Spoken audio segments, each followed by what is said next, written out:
And I remember in the 2000s that when Shakira and Beyonce came out, I was like, heck yeah, big butts are in. Beauty standards are always changing, but the pressure to conform never does.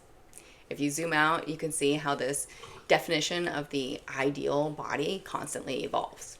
We've seen it over decades and years and centuries of what's in style, what's not in style.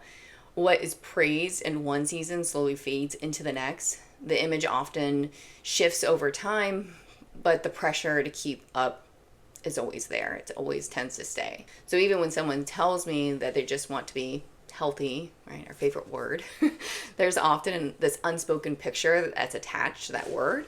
Not just how they want to feel, but how they hope to look or be perceived. And so we've seen this with current trends of like low-rise jeans. Well, that makes a huge difference in what we expect our bodies to look like in those jeans.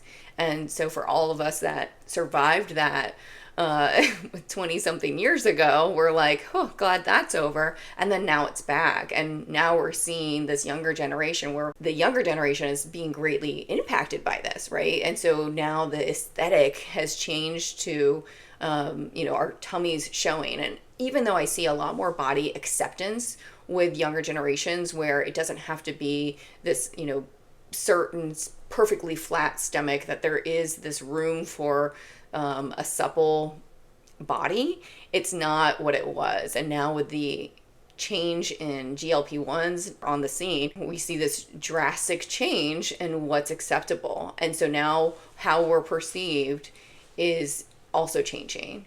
So when we think about what's necessary for a human, a sense of belonging is really important. And when we don't feel that we fit in with the group that we're associated with, when we feel like we're different than them, we've now put on this pressure. And the constant cultural pressure that's shaping how we look is shaping how that group looks, right? So if your body's different, then now it's not acceptable. And I remember in the 2000s that when Shakira and Beyonce came out, I was like, heck yeah, big butts are in.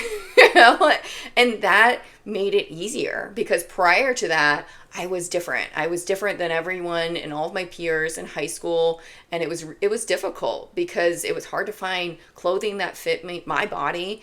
And it's not that I understand, thin privilege and I can shop in stores and I get that. But I can also relate to the fact that it's difficult to feel different.